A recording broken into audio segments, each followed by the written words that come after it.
Welcome, everybody, to the astrology forecast for the month of April 2026. I'm joined again by my friend Aerin Fogel.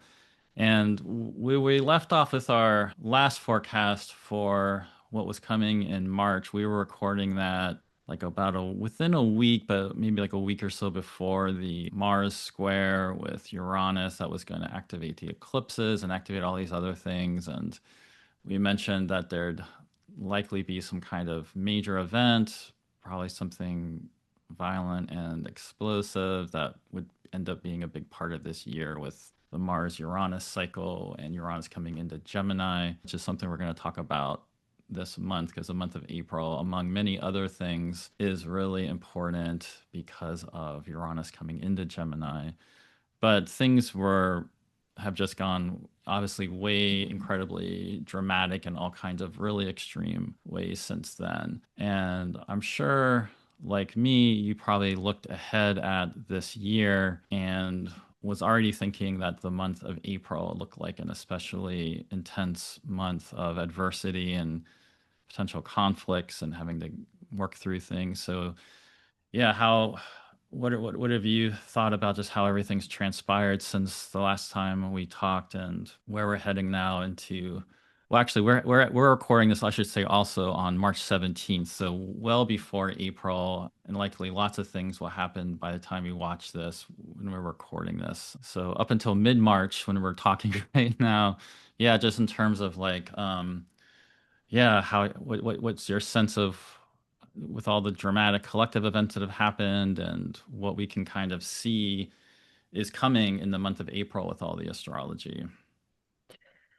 Yeah, I think it's been intense. In some ways, being an astrologer has never felt more like Stoicism to me, where the Stoics really practiced astrology as a way of just accepting the things that are out of our control or the things that we cannot change, and then using astrology to really just help us be in relationship with what is. So I do feel that way about this time period that a lot of astrologers have looked at this calendar year for many years in advance and sort of seen that it's going to be quite intense, like on a whole global level. And here we are in the midst of that. So I think it's proving difficult for everyone, both in like the micro and the macro ways. But at least being in relationship with the process of the astrology feels like it grounds me to some extent. Although, yeah, the challenge with that and the Stoic approach is like, well, what can we do about that, or what can we do with that? And I find people asking that question in a really central way. What can we do? Mm, yeah, and so one thing about April is that there's going, like we've been having recently, we talked last month about a section of March in particular having a big Pisces stellium of a bunch of planets in Pisces. We're going to have that in April in Aries. We're going to have the Sun in Aries, Saturn in Aries, Neptune in Aries, Mars in Aries, Mercury in Aries. You can throw Chiron into Aries as well. And in fact, a lot of them are all going to be coming together around the new moon in Aries that we're going to talk about. So there is this really extreme Aries quality coming in. And I mean, one thing about Aries that it definitely makes me think about is if you're Aries, you basically embrace the conflict, what you do want to create and what you want to contribute or what you want to protect, you go out and do it. And you basically are sort of forged and shaped through engaging that conflict. But yeah, the month of April had always just looked like probably the most difficult or extreme month of the year, potentially just because of Mars and Saturn being together in the sign of Aries for most of it. And Mars Saturn cycles tending to indicate like the troubles of the world. But the thing is, that's also just to look at this and talk about it more, the details. I mean, one thing is that by the time we get to April, all the planets are moving direct, and all the planets are moving direct all the way across the entire month of April. And when we think about Aries and creating something new and taking initiative, there really will be things to create and build with your life. And I do find Mars Saturn time periods, they tend to be a grind, but they can really be something where you really do forge and build something that can last, and kind of working with that tension because Mars wants to move and move things and go faster and break through things, and Saturn's going to hold it back and delay things or bring in an obstacle. But there's a really powerful tension there. Yeah, how have you felt in general about typical Mars Saturn time periods in the past, and what this might look like in April? Yeah, I'm inclined to agree. And like you're saying, they're considered to be some of the tougher significations on like a global level. But it really is like having one foot on the gas and one foot on the brakes at the same time. And I think that that feeling or that theme kind of defines this chapter that we're in. We've talked over the last few months about these major planetary transitions between Pisces and Aries, and even where we are now having this conversation, we're still kind of in the liminal space between the two. So I think that that feeling of like one part of us still in the past and one part of us still trying to break through into the future feels really indicative of the Mars Saturn energy, or even a sense of like everything waking up all at once, almost like coming out of like a long sleep or a coma or something with like a tremendous surge of energy. Mm-hmm. But your body's not ready to totally leap into action yet. And there's like a tension there. Mm. Yeah, definitely. That's a really good point. And so there, I mean, the thing is, it's going to be a really active month, definitely a lot of tensions. And what you're also speaking to is, we talked about this before too, when some of these big things come together like this, we are looking at big historical events and things that are really out of your control to do anything about. But then there is always like what you do have the agency to work on in your personal life. So that's the part to really be focusing in on what you can do. And again, like you're just mentioning, there's big energy coming in here.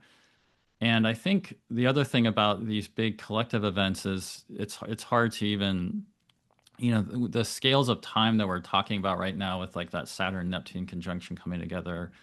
There's just big arcs of collective stories and historical patterns that are playing out right now that we're all caught up inside. And it's, in the end, it's kind of impossible to fully grasp, what's going on with all of that. So that's also something to keep in mind. That's where I think a lot of that stoic quality comes into, just kind of accepting that things are playing out on this scale of time that they are with these events, and engaging with like the what's important to you with your personal meaning and everything, and purpose.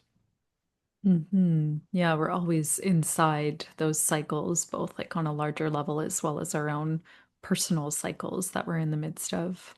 Hmm.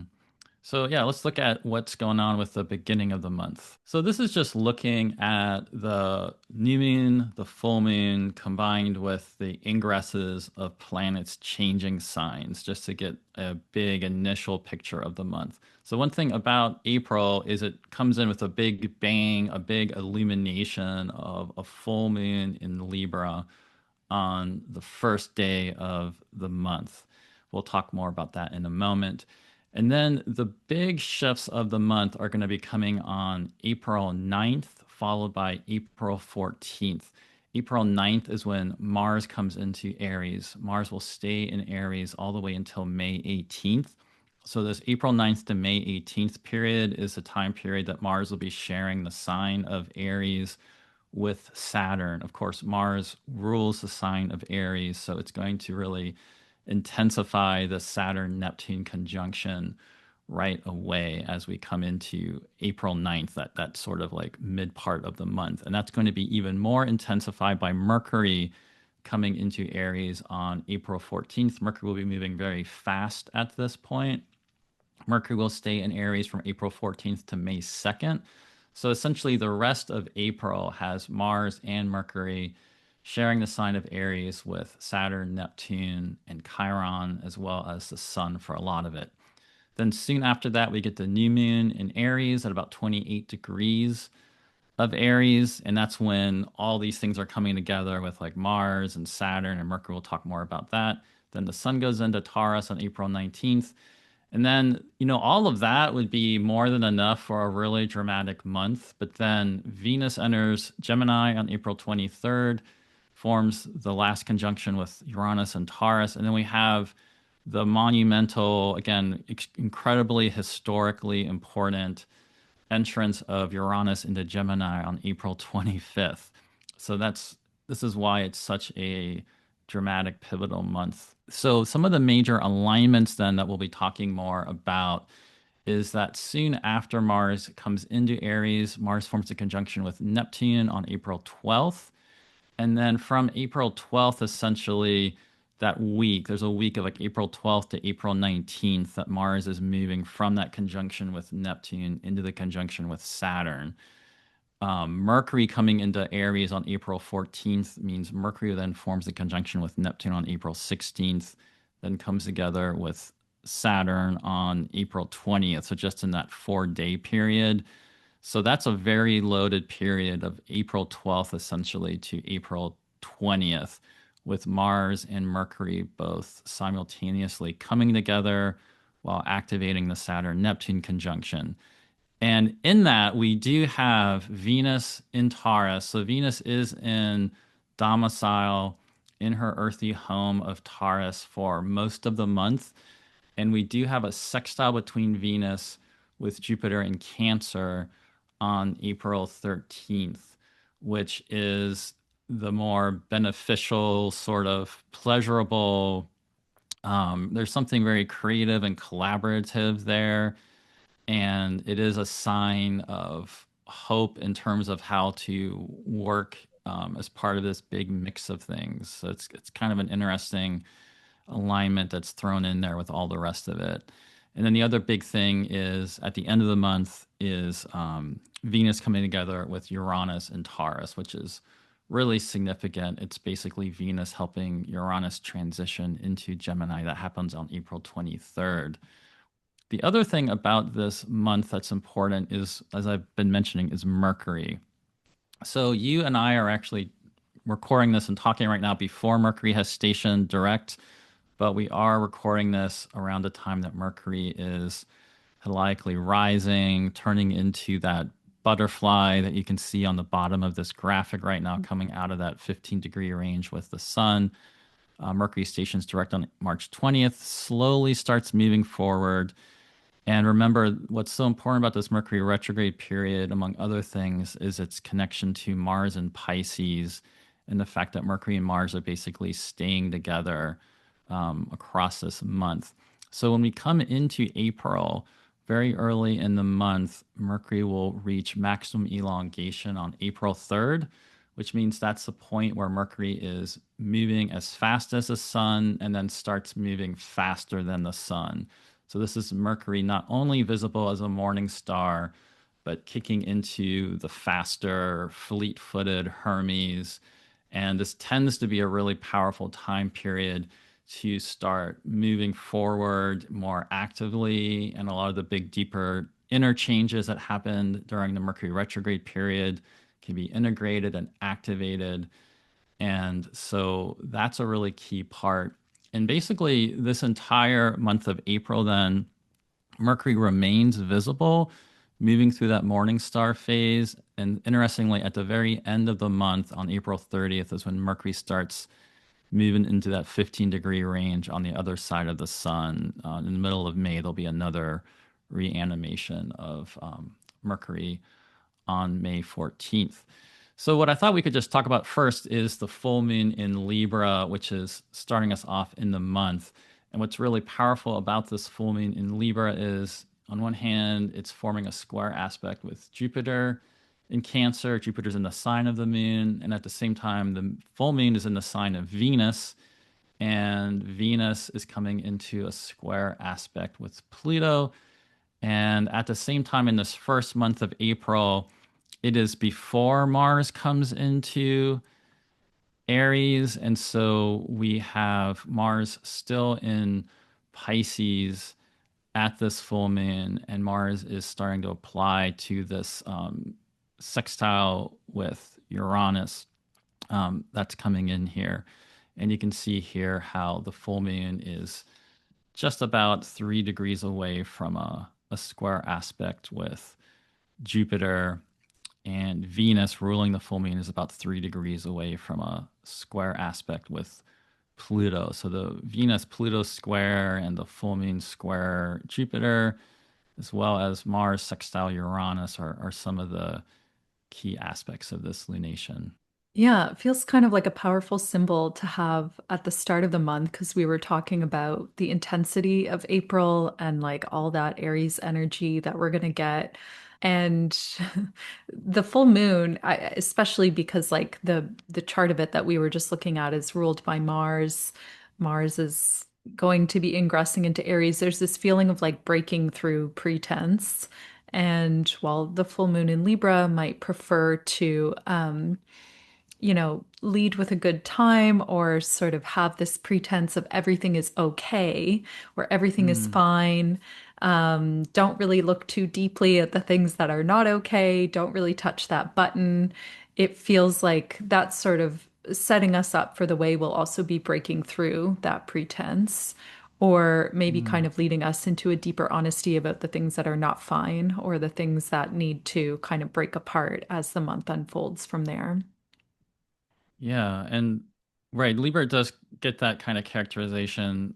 So I guess other sides of Libra to bring up to you is, this is an incredibly just intelligent sign of just an incredible intelligence and cunning and strategy. And Libra has a quality of being able to sort of in a similar way with Aries, initiate things and take leadership, but it tends to be instead of that's just like coming in and like making something happen, kind of like really forcing an issue in an Aries way. Libra also can do it, but it can often be through not necessarily sleight of hand, but just being aware of like relational dynamics and communicating something or having this way to use that sort of relational ability to work out goals that you have by bringing other people in and figuring out what they want to kind of mediate to kind of work out a thing where both people are getting what they want. But there tends to be a really good awareness of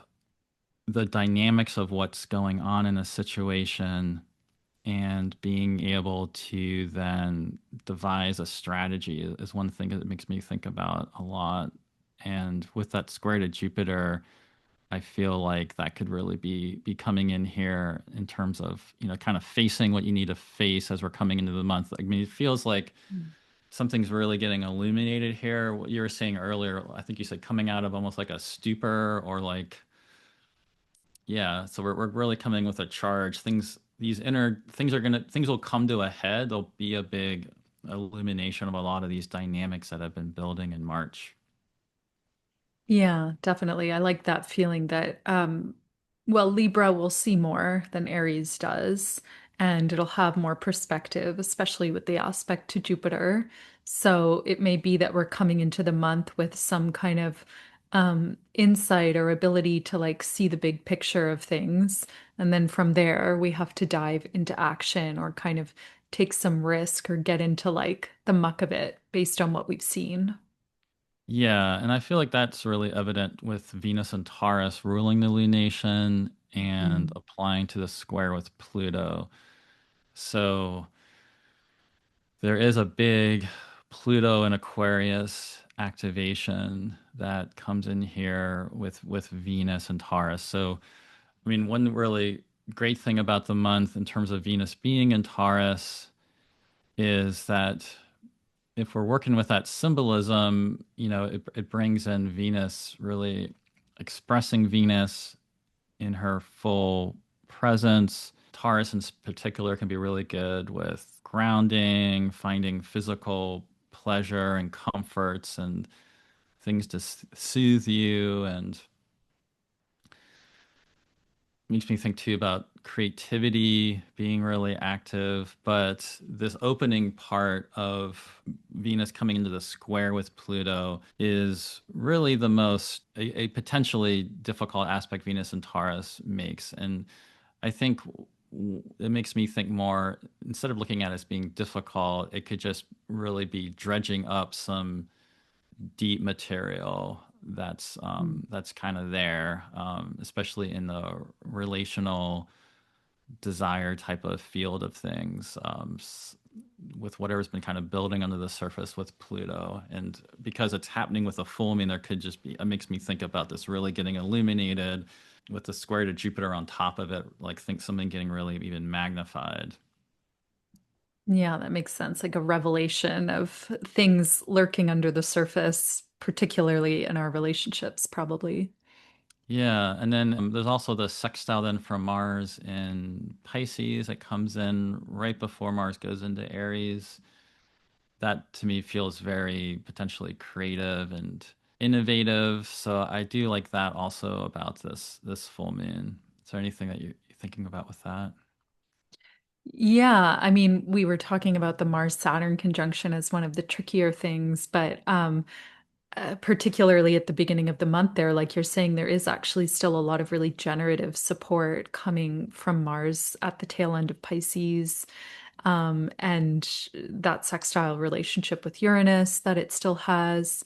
So I think that there is a kind of creative fuel that's happening there around the moon and at the opening of the month that sort of, even though we're maybe seeing some stuff under the surface, we also have creative solutions to address it with, or, we're ready to respond in some kind of proactive way.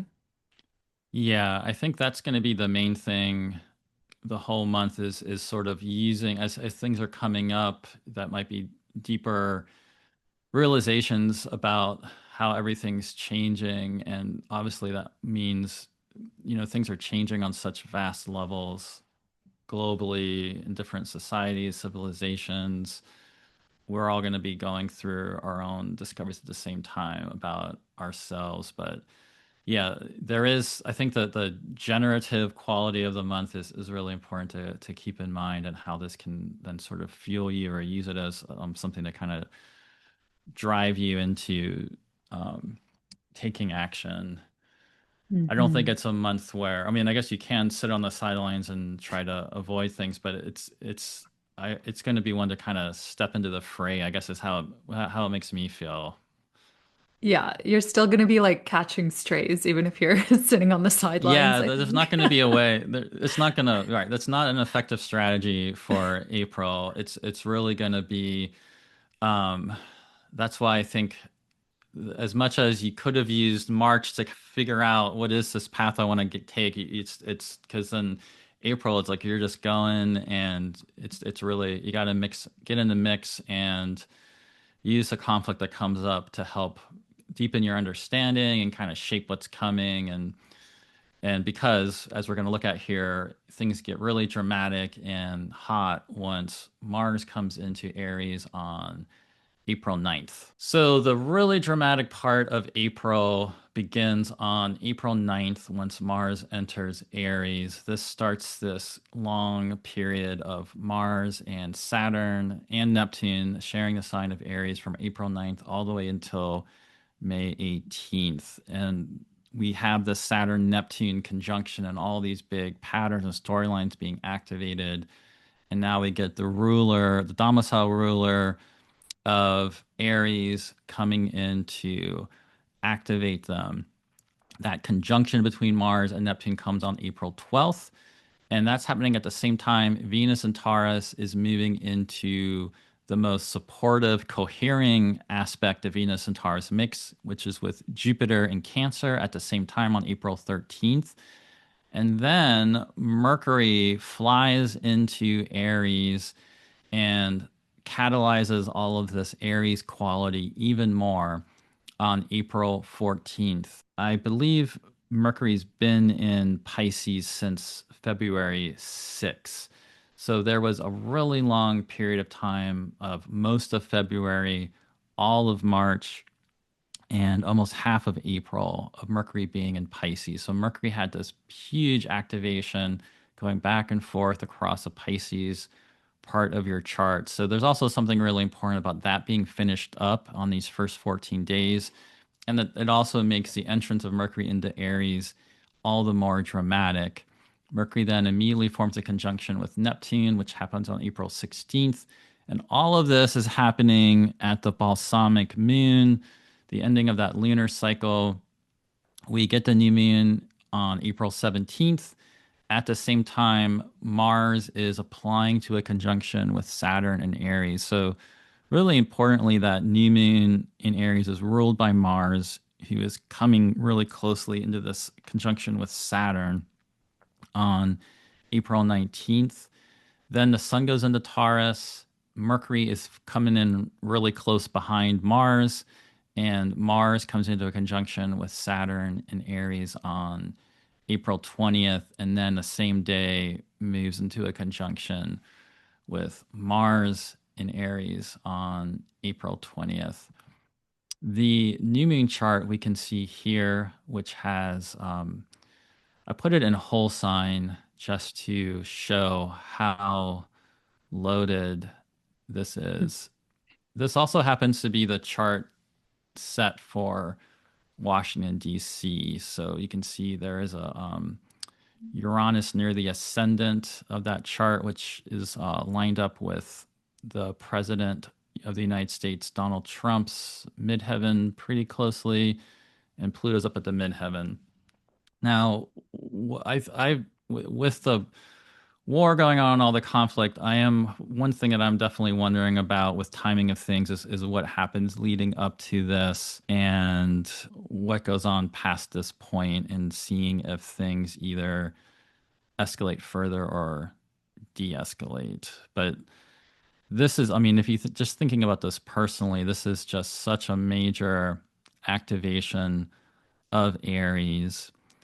And the new moon is also really closely combined with Chiron. So people going through important Chiron transits are going to feel this one. It's going to be probably a really important turning point for that as well. So, in terms of that whole section there leading up to that new moon, and then what are some things that makes you think about for how people can navigate through this with Mars, Mercury, activations coming in there. But at the same time, we do have Venus and Taurus Mhm. and Jupiter and Cancer lending this completely different quality. Yeah, which I think is really true of life. We can be in the midst of like the most profoundly difficult things, and there's still going to be something beautiful at our fingertips always. Um, I liked your description of Mercury kind of speeding in and getting the action going because in myth, that's usually what Hermes is doing. Hmm. Like when something will get disconnected or stuck in a storyline, it's usually Hermes that sort of comes Hmm. in and mixes things around, turns things upside down, and then speeds out again before things can be resolved. So it does kind of have that feeling that as Mercury comes into Aries along with all these other major alignments in the middle of the month, there's a feeling of like, okay, the action is really starting to culminate around that. Hmm. But I did particularly have my eye on Chiron in the new moon Hmm. there. Yeah, because that is important. I mean, so Chiron's just been there. Chiron's been in Aries for years at this point. Yeah, and everything's going there too. As part of this, they're all heading to Chiron, but yeah, the new moon's right there. How do you feel about that? Well, it feels significant to me because we will have the first dip of Chiron into Taurus a little Hmm. bit later in the year. And so this is also at the edge of Chiron's time in Aries. And so, on one hand, that could represent like the culmination or the finishing of something. But I also think it's an emphasis on the Chiron and Aries story, which I really feel like has had a lot to do with the pain of existence. Like to Hmm. be human and to exist is some form of suffering. And also, Venus and Jupiter there are reminding us that, like, yes, life is suffering, but life is also beautiful. And we have this kind of strange mixture of things that the astrology represents. But I really do think that that's probably what will be intensifying around the new moon. And like you said, there's already a series of events happening around the wars and things beginning to culminate where we are in mid-March now, that bring us to this point of like, it's painful to be human. It's painful to be here, and something about being in a body in the world has some kind of inherent wound to it. Mm. Yeah, I remember actually early on when Chiron went into Aries, I got asked to write an article for this major astrology website about it, and I was trying to think of what to write about, and I ended up writing about finding your sense of agency in the world. That seemed something to me about that sort of Mm. Aries quality of agency, and also thinking about Chiron having been the mentor of all these heroes. You know, Chiron, typically when the epithets are how Chiron's described as, kindly Chiron or wise Chiron. Um, so there is something here about mentoring, and it makes me think too about, even hopefully you have, if there are important, helpful mentors that you have in your life, or ways that you play that role with other people, but then also even just sort of thinking about your own inner process. How can you mentor and nurture and sort of cultivate this sense of agency to really go out into the world and act and be bold, and really, go forward with what you want to create, because I do think that's going to be really important with this huge activation of Aries. I really liked what you said as part of that with Mercury coming in, because I do think the early part of that, when as soon as Mars comes into Aries on April 9th, there's likely going to be some big things activated. But when Mercury then comes in on April 14th, definitely feels like things are going to get even moving even more. And there's going to be all these sort of mental ideas and realizations. I do think it could be a really creative time to be bringing something together, though. It definitely really could. And I think that's going to be the thing to really keep in mind. And for those that are really struggling with where things should be going in the world, what it always makes me think about is looking back at past periods of time in history where cataclysmic things were going on, and all the beautiful things and important things people created and built and did and related to Mm. during those time periods. Yeah, and that Venus Jupiter sextile probably Yeah. at that point softly in the background, like reminding us of also the the intensification of life, really allowing us to feel how deeply we love others too, and that kind of strange truth about grief and loss, really also opening our heart to love and to generativity and creativity. It feels really alive in the midst of what looks to me to be like a chaotic birth process, essentially. That huge, Yeah. huge Aries cluster. It's like a birth that's happening before we're ready, really. And then in the midst of that, we also feel the strange love and connection of being human as well. Hmm. Yeah, and there's definitely something else. Obviously, the Mercury coming into Aries definitely makes me think just where everything's going technologically, and including the wars that are breaking out and how it's all connected into various, surveillance technologies and all these AI things, and all these, there's so many things forming in the background that have something really significantly to do with Mercury, including the fact that later in the month, Uranus is going to come into Gemini, the sign of Mercury. So there's definitely like a big kind of Mercury Gemini kind of thing. I feel like we're entering into this era of that's coming, by the end of April. So it is really interesting that with all those big patterns like that and the things that are going on, Mercury coming into Aries here, we're probably going to see a big revelation and activation of those kind of themes. But it also makes me think then of, yeah, how are you going to be moving with that and shifting with that, and mediating with that? Mercury does make me think too about the spirit body connection and our mental mind frames and what can you do to cultivate your mind frame and cultivate your mental ability and ability to not get overly anxious or but one thing Mercury is in now a really strong condition in terms of its phase, just in terms of being very visible, being very fast, being very direct. So that's something that's interesting. It's not like a retrograde Mercury. It's not a invisible Mercury. It's Mercury fast, direct, coming in and activating all of this. So it's going to be really dynamic. Yeah, kind of brings to mind the like willingness to change our minds about things or Mhm. to think differently about something or to yeah, be open to like cultivating a new perspective on something. Yeah. And with the Chiron connection, just to come back to that, because they are all heading there, and that new moon is with Chiron. I think for people like me that have in this Aries period been going through your Chiron return, it's probably marking something pretty significant about that. But it also makes me think about Chiron, sort of what you were just saying.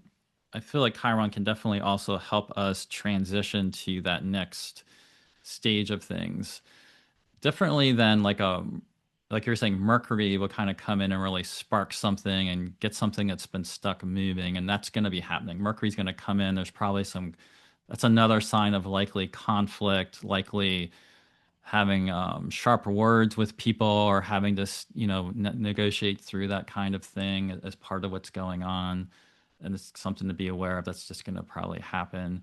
But Chiron in another way also helps our story progress. And I feel like Chiron always comes in. He's definitely like a threshold guardian type of figure, but more in that kind of mentoring. So maybe there is something hopeful there about it, like a bigger picture of how to navigate through this. And oftentimes with Chiron, it's like if it is something about these inner wounds and difficult parts of old patterns resurfacing, it often tends to be at a level enough that it is integrative. Like it's enough where it gets activated, but not so much that you can't do anything, that you can then rework that pattern. There's definitely kind of like an Asclepian. I'm just thinking you were on a tour with me. We went to sites and we went to the Epidaurus and the Asclepius dream incubation place. Mm. There's something about that. I think that is really speaking to me about this with the new moon and maybe reworking some old patterns. Yeah, actually, that reminds me of something I was thinking about earlier when we were touching on the new moon and Chiron there. And you mentioned that piece about Chiron being the mentor to a lot of the heroic characters in myth.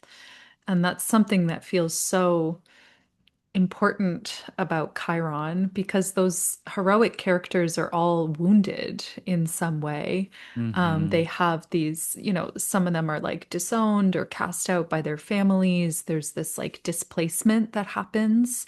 Or they've lost their relationship to their lineage or their identity, and it's Chiron that and his wife Chariclo that like brings them in and fosters them and nurtures them. And so I feel that too in that huge Aries pileup with Chiron there. Like there's something about the like heroic archetype in our world.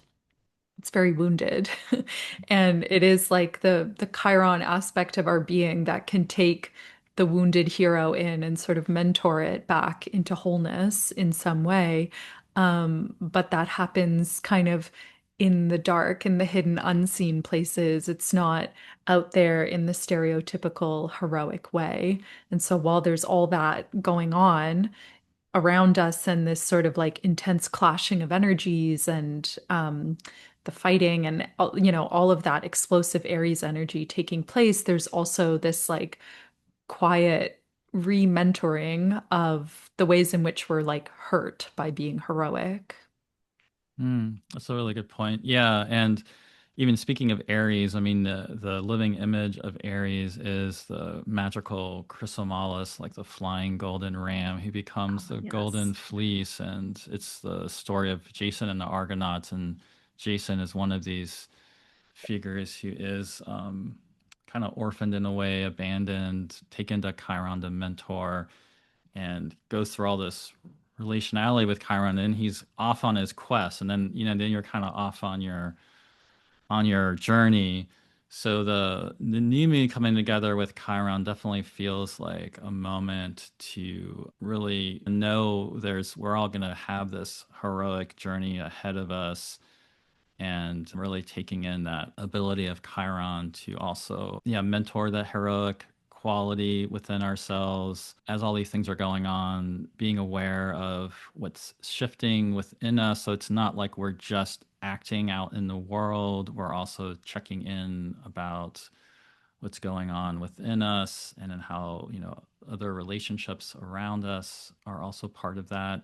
Because Chiron, of course, also mentored Asclepius. That's why I was bringing up the Asclepian. So there's also the heroic medicinal way of working with things. And yeah, it's all going to be very, very alive as we come into that new moon in Aries. And then it's going to be that new moon in Aries is immediately followed by this massive activation of Mars, Saturn, Mercury, Mars, Saturn, all coming together right there. So Mars and Saturn will form their conjunction on April 19th of 2026, shortly after that new moon in Aries. You can see here when they come together, the sun's almost in Taurus, but not quite. You can also see that it's a Mars Saturn conjunction, but Mercury is really part of it. Mercury is at the same degree as Mars and Saturn, and within a day is going to move through that conjunction, which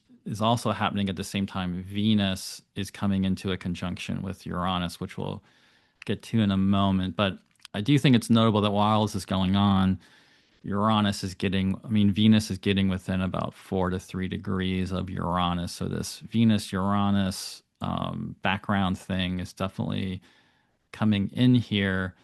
This conjunction of Mercury Mars, you and I have talked about this a bunch actually. It goes back to October 19th when they first came together in Scorpio. They then came together again November 12th of 2025 in Sagittarius when Mercury was retrograde. They came together again January 17th in Capricorn when both Mercury and Mars were close to the sun and being invisible. And then they just came together. We're basically talking right now with this March 15th conjunction. And notably on that one that just happened, Mercury is retrograde, but Mercury and Mars were both basically becoming visible as they formed that conjunction. So there's a definite thread through all of this that then leads into them forming this conjunction with Saturn at the same time on April 20th. But just to think a little bit about these Mars Saturn conjunctions and why they are so important. We had a previous one. The last time we had one of these was April 10th of 2024, and that was in Pisces. So traditionally, back through time, just like just like Jupiter Saturn conjunctions are used to really define and mark big periods of historical change with like leadership change or even like prophets coming in. Mars Saturn conjunctions have also always been used, but they're again kind of looking at more of the difficulties going on.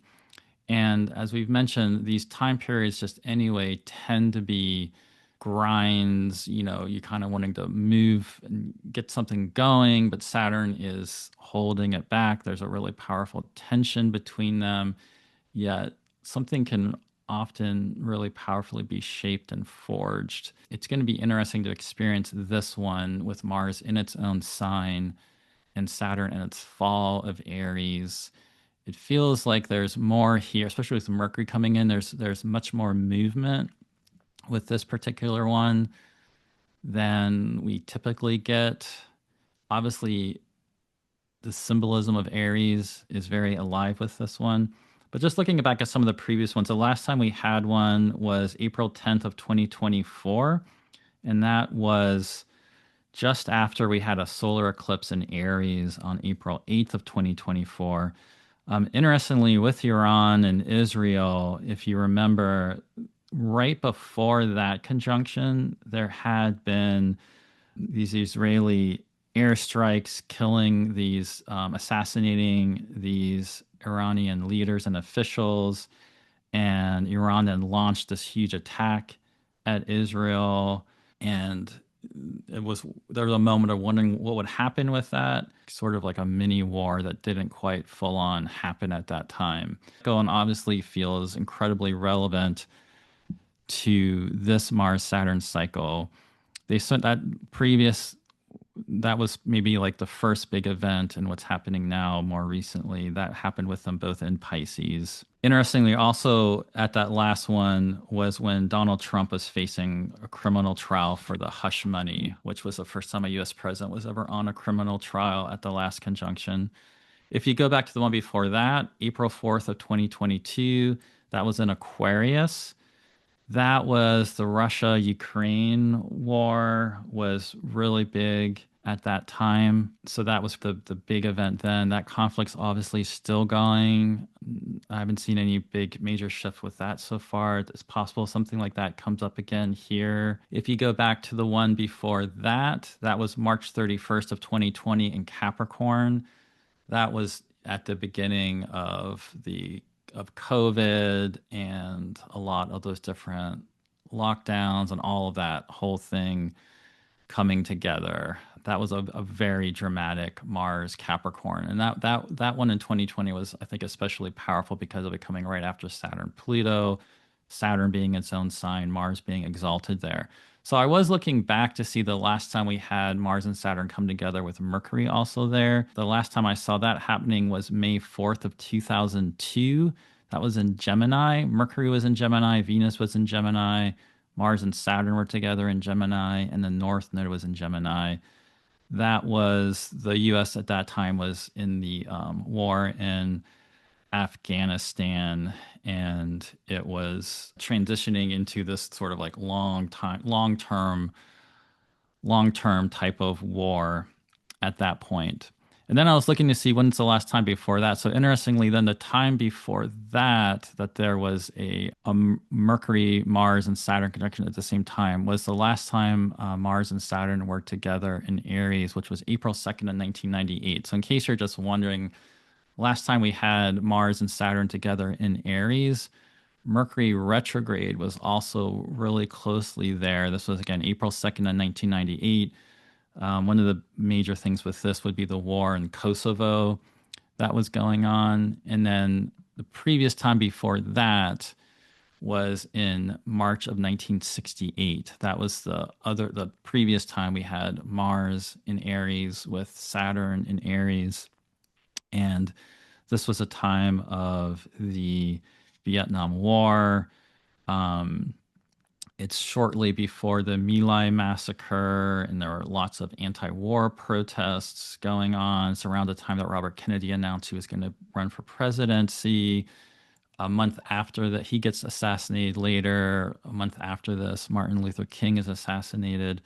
So that's that kind of 1968 great tumult of the Vietnam War and anti-war protests and all those, everything else we can associate with that time period are all things that we can see going on with that. So all of that with whatever is going to be happening with the Mars Saturn conjunction combined with Mercury is going to come right before Uranus comes into Gemini and Venus comes together with Uranus in Taurus. So this is the final week of April. And this just brings a whole nother layer of what's going on. Venus forms a conjunction with Uranus at 29 degrees and 53 minutes of Taurus. Amazing how Venus comes in at the very, very end to give this send off to Uranus and Taurus. That happens April 23rd. Venus then goes into Gemini, where she will be from April 23rd to June 8th. And then 2 days later, Uranus goes into Gemini on April 25th.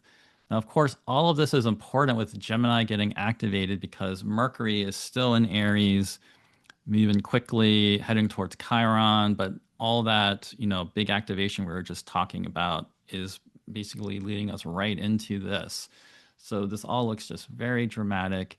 And of course, the entrance of Uranus into Gemini is really historically important. It really speaks to much, much larger changes going on. And this entrance of Uranus into Gemini is the final piece of activating this outer planet configuration of Uranus and Gemini, sextile Saturn, Neptune in Aries, Uranus and Gemini, trine Pluto in Aquarius. Right when that happens, the sun is forming a square to Pluto, and then Venus moves through activating some of these outer planet dynamics. So Venus forms a sextile to Neptune in Aries, and then Venus forms a trine. That happens on April 26th.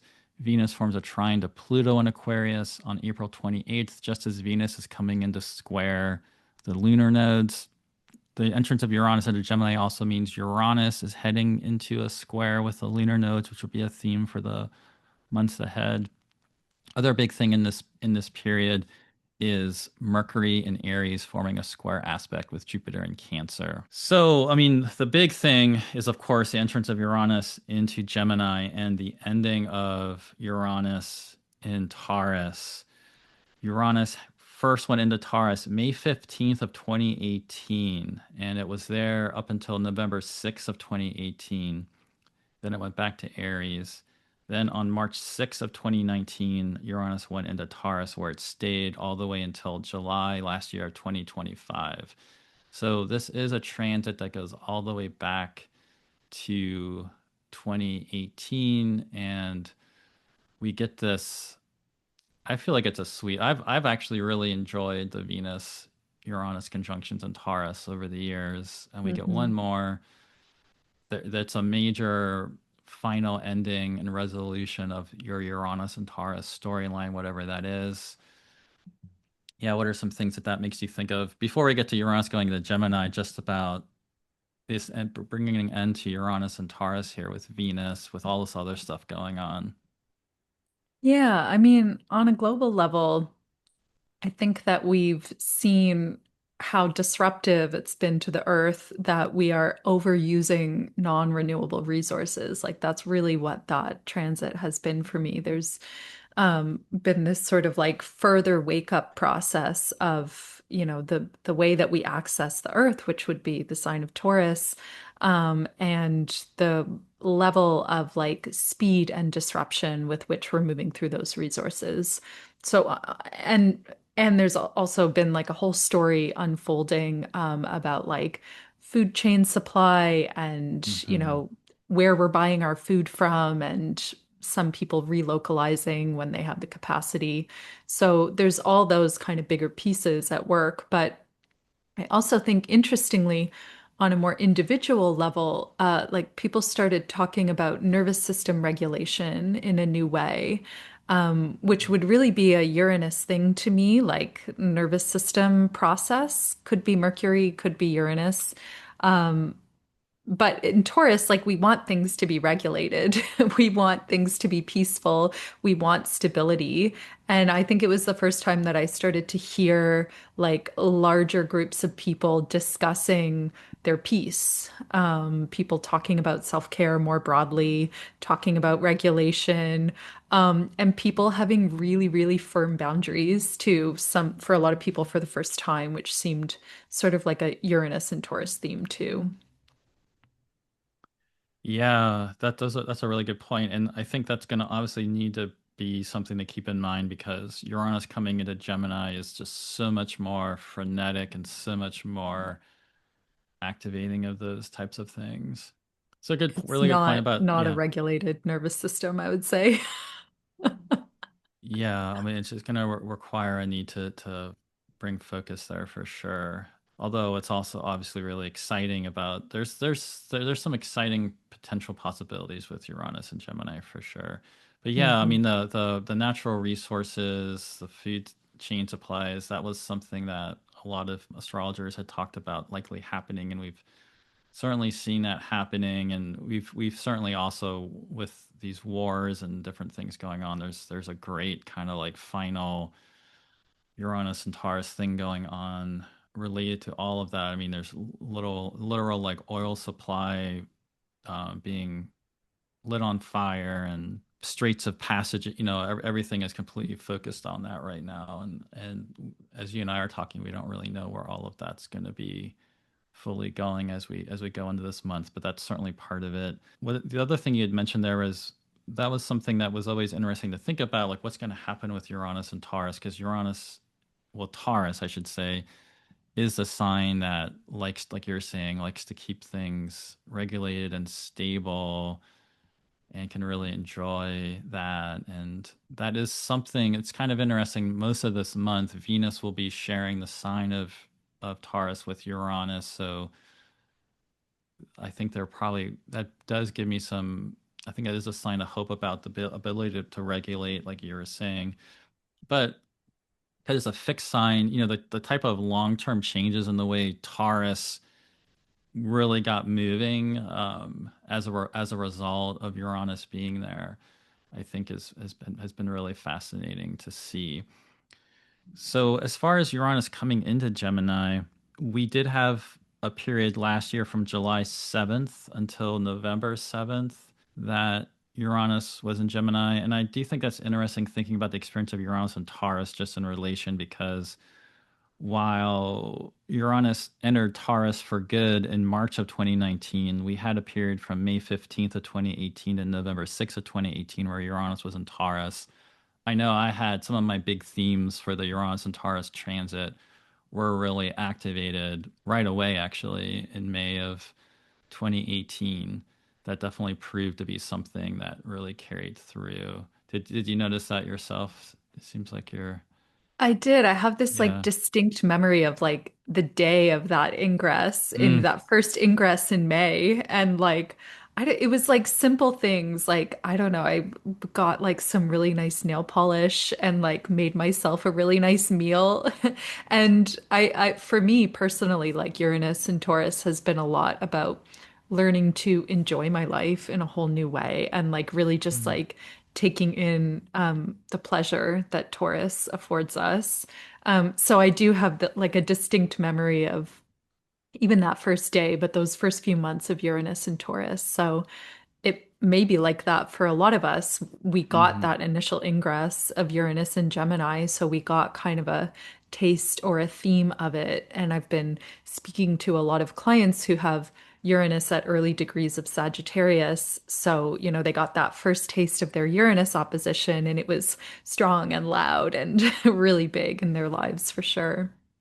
Yeah, actually, that's a great point, because that was what was so loud for me about it, because my Uranus is at the beginning of Scorpio. Ah, So a big reason for me it was so loud was as soon as Uranus went into Taurus, I had my Uranus opposition essentially happening. And yeah, I've talked to some people like that too. And in general, it just has seemed to be a big theme. You can feel when you're talking to people about their charts just how important in so many cases the movement of Uranus into Gemini is going to be. And again, it was from July 7th until November 7th of last year that Uranus was in Gemini. So that's definitely a time period to think about in terms of what this means.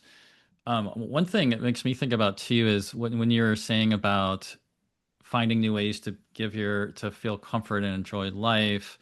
I do think before we have this entrance of Uranus into Gemini, that's another hopeful sign about the month with Venus being there with Uranus. I think you could think about ways of just sort of rebelling against the conflicts of the world in terms of just like embracing joy and pleasure and doing things that really make you feel good about life and creative and that kind of thing. And I feel like that will kind of be there actually with Venus combining with Uranus and Taurus for the final time. But the entrance of Uranus into Gemini, there can't be enough said about how important that is. There'll be many podcast coming out going through a whole history of it, so we don't need to do go down that road right now. Except just to say that we had a taste of it last time, but because it's going into your Gemini now and it's going to be there until August 3rd of 2032. So we have over 6 years, the next over for the next like 6.5 years, essentially, we have Uranus and Gemini, and it will go back and forth a little bit, but even in May of 2033, it will still be in Gemini. So it won't leave Gemini for good until May 22nd of 2033. So this is a long stretch of time, and it's likely to just really pick up the pace of things and really activate things a lot further. And especially when we're talking about some of these bigger like historical patterns and collective events going on, there's likely big shifts and escalations and advancements and all these types of stories. And then in our personal lives, we'll be really feeling that too. And that final week is just really interesting because Uranus is going to end up activating all of this with like the sextile to Neptune and trine to Pluto, but Venus will do all of that sort of right ahead of Uranus. So we're really sort of being led in by Venus, which makes me feel a lot about our relationships, our desires, what we value, and something about this whole new air. It's definitely speaking to the whole air era of time that we're in, related to the Jupiter Saturn cycle, the way everything's changing, the choices that you're making with Venus, what you're really valuing and desiring. I'm going to say like getting clear about that, but really it's going to be I think a time of discovery and being Hmm. curious because it could likely be marking like shifts in these things, right? Or how would you be thinking about that? Yeah, I would agree. Potentially representing like a change in beliefs for some people too. Mm-hmm. We really are cementing this age of air that we've already entered with the great conjunctions and Pluto entering Aquarius. And now we have Uranus and Gemini for this big chunk of time. And I think we've already seen in the world that there's this kind of cementing of beliefs that's happening for people that has become increasingly more divisive. And I think that's part of human history is like people's differing beliefs become inherently divisive to some extent, but I've really seen it exacerbated over the last few years and entering this age of air because air is really about our perspective, what we believe, what we think about, what our version of truth is. And so the tricky thing for Pluto in Aquarius is that, people are in these like fixed camps of different truth and there's an inherent kind of like power struggle involved there. But Uranus in Gemini suggests that, like, there's a willingness to change also, for better and for worse, probably. Like, there's a shifting belief, or the truth itself is shifting, or there's something about, like, what we believe to be real that is more of like a point of entropy and less like a kind of fixed target or something like that. Yeah, definitely. There's going to be, I think it will be a time of really discovering things. And I think it can be actually very exciting. I mean, this is a part of the astrology that also is starting to take us into the exciting part about the year and having Uranus and Gemini trine Pluto and Aquarius, which potentially has stuff there to really take advantage of in your personal life. I mean, yes, you're talking about the fixated beliefs. I mean, obviously, Pluto and Aquarius on one hand, we can see all this like technocracy, all these information system, power people controlling information, surveillance state things. All these things are big themes that people trying to control information and data and what everybody's doing that for, using that for in positions of power, especially that unseen element of power, some of which the Epstein files has kind of brought into the surface a little bit more with the Saturn Neptune conjunction, although a lot of it's still hidden, although there's like obviously things that came out through that already. But one of the things that I am trying to still be hopeful about, my first astrology teacher, Rosie Finn, wrote a book called Persephone's Revolution about the Pluto and Aquarius declination cycle and these periods when Pluto goes extremely out of bounds. And in Aquarius, there's only part of the year that Pluto will be out of bounds. Pluto's not out of bounds in declination at this time. It'll be in the fall that Pluto is. But in general, Pluto being in Aquarius and being out of bounds in southern declination have gone with time periods where, in spite of the chaotic events happening on, there's been tendencies for reforms to come in. And it's basically been the opposite of when Pluto is extremely out of bounds in northern declination, which has been like the more extreme abuses of power. Like the last time that happened was World War II. And a lot of people talk about the Uranus and Gemini transit going with like nuclear bombs being dropped. But that was Pluto in extreme out of bounds to the north, which goes with that extreme power. And that's not, we're actually having the opposite of that. And the strange thing about Pluto's orbit is it's this period of time, which is going to actually stretch through this Uranus and Gemini transit, is the last time Pluto will go out of bounds for I don't even know how long.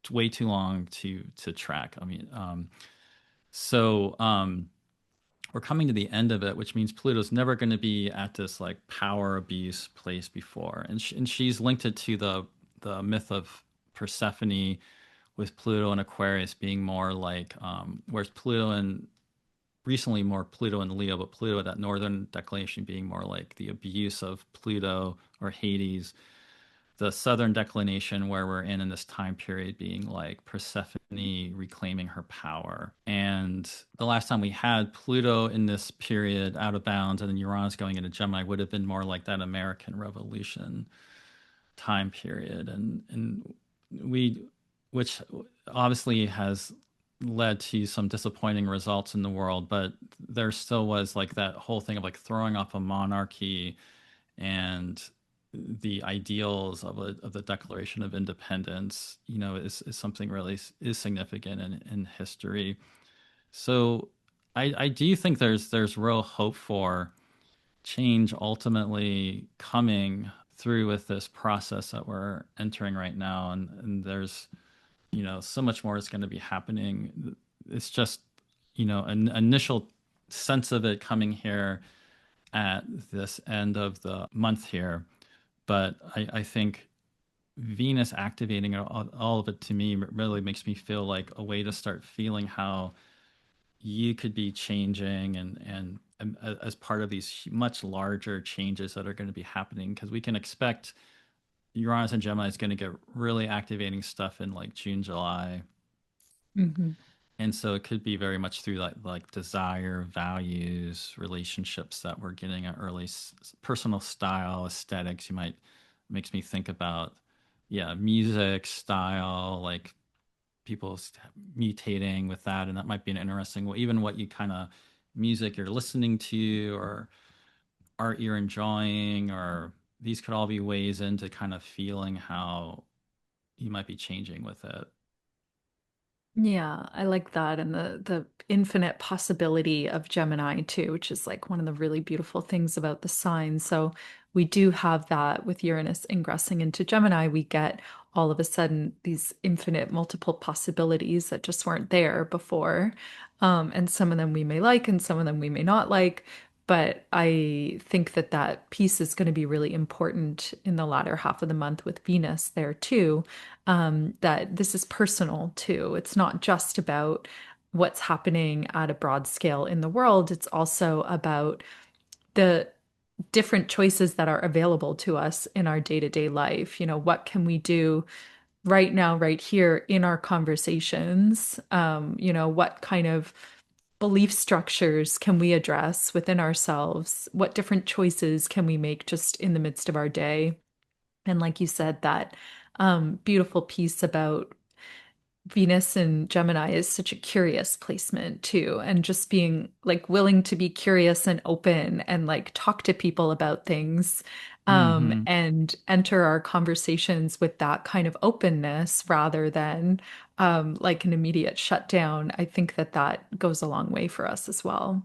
Yeah, I love that. I think that's a great final thought is, yeah, just thinking about your just day-to-day choices. And even like you're saying, just going out in your community and who you're running into at the store or out in the wherever, and just the conversations, obviously with like friends and people, just any kind of conversation you're getting into. I mean, they're all going to be, there's, it's really a sense of so much change in the air, literally in the air with Uranus activating it with Venus that seems like it'll be very electric and just something to be really tuning into. Mhm. Yeah. Yeah, well, thank you. I think that's good for this monthly forecast. Do you have anything coming up that you'd like to mention with events or anything else? Not yet. I probably said Okay. this last Last month, time, but yeah, yeah. there are things that I will announce, but they're not announced yet. So Things people can forming in the either, background. yeah, sign up for my newsletter or follow me. Instagram is what I use most for social media. So you'll hear about it there. Yeah, and that'd be the same for me. You can, I'll have books open in April for consultations, and I have a course with my friend Melissa LaFara that's available to register now. It's called Three Measures of Time.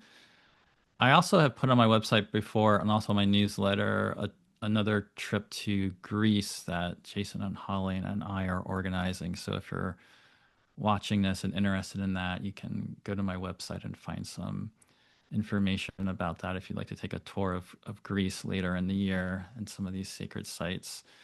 But yeah, thank you so much, Aerin, for being here. Thank you. Yeah, we'll talk to you all again. We'll have to meet, be pretty fascinating to say the least, whatever's going on the next time we meet to talk. So, Yeah, I feel yeah. like a lot's going to happen between now and Yeah. then. So I look Yes. forward to our recap for May. Yeah. Okay, awesome. Thank you.